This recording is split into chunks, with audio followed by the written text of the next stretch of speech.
recently joined us, one of the leaders in Osmotic Engineering Group to drive water infrastructure advisory in Africa. And we want to get to know about Lynesha. Lynesha, maybe tell us about yourself so that our people get to know about you, what you do, what kind of impact do you want to drive in Osmotic in the next 5 years. Then maybe let's get to know you better. Oh, thank you. So thank you for the warm welcome to Osmotic Engineering Group.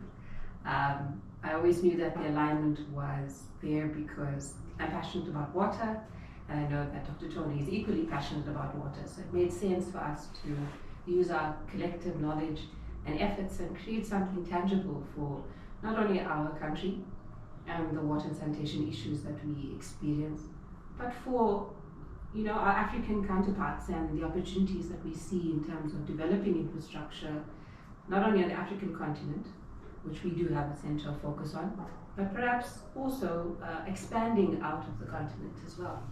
So so as I said, I've always had a deep appreciation for the understanding of water since I was very young. And subsequent to that, I had studied, qualified as a civil engineer, and then grew a strong interest in water engineering and began to specialize after my third or fifth year in the industry.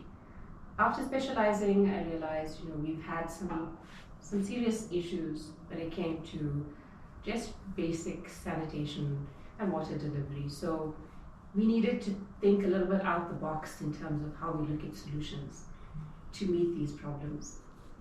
So I started using a bit of an entrepreneurial approach to it, and through that I was able to join committees that supported unpacking the issues around water and sanitation, finding ways and opportunities to collaborate and converse, started building partnerships with individuals so that we could create opportunities and projects. And then it sort of just happens that I really enjoyed being a bit of a water steward in this space. Okay, Osmotic Engineering Group, we are not Gen Z, but we see ourselves as Gen Z. I mean, because we believe in the young peoples. We believe you are young. We have the energy. Tell us in terms of why do you join the Osmotic Engineering Group too? I mean, what impact do you want to make in the Osmotic Engineering Group for the next 5 years? As a young person, as a young business leader, if you're looking into Osmotic Engineering Group, we said we are driving force in Africa. So you get to see that it's not just only South Africa. We're also interested in understanding the issues of water infrastructures in Nigeria, Ghana, Zimbabwe, Namibia. But tell us from your perspective, what do you think about OEG perspective as a young company and how they see themselves in future as well? I think there were so many really great alignments. You mentioned 2 to 3 already. The first is that the water and sanitation issue isn't in isolation. Our issues in South Africa aren't isolated from the issues in, for example, Zambia or Nigeria. It's common felt issues. And the key to being able to resolve those issues is collaboration.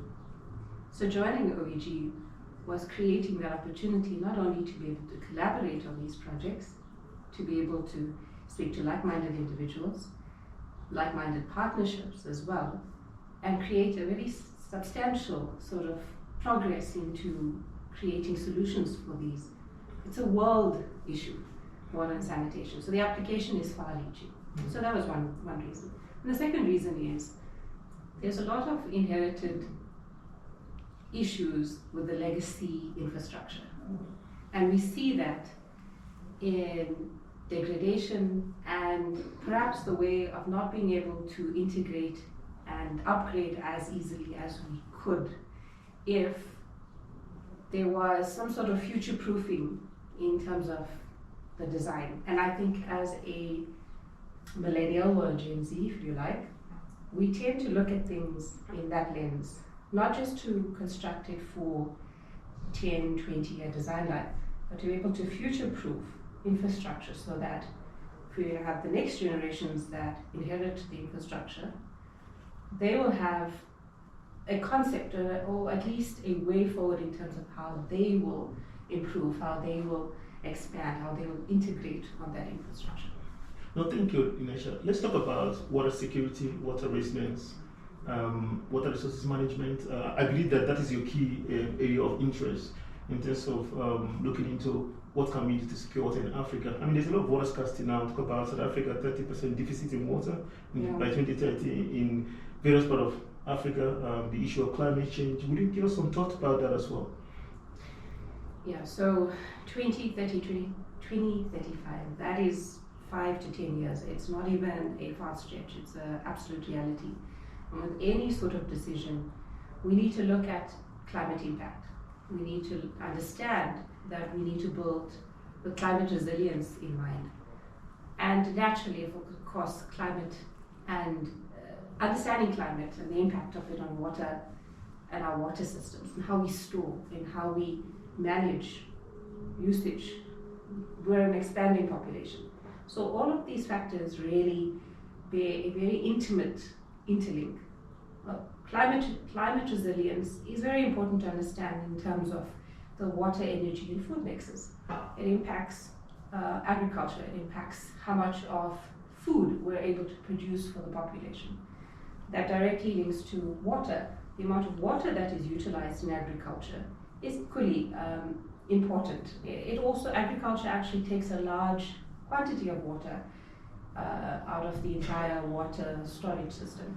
So here,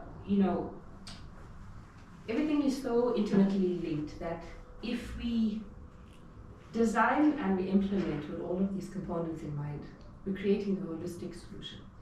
We're creating an understanding and an adaptation to how we can future-proof a system.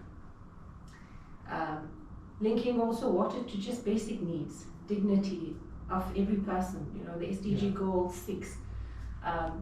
We don't want to leave anyone behind. We want to ensure that everybody achieves the basic level of dignity that they require.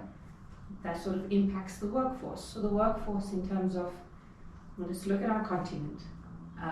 If water is a scarcity, it affects directly dignity of every person. So if you find that you can't have your basic needs met, you're going to falter in some area, whether it be school, whether it be turning up at work. These are areas that get compromised.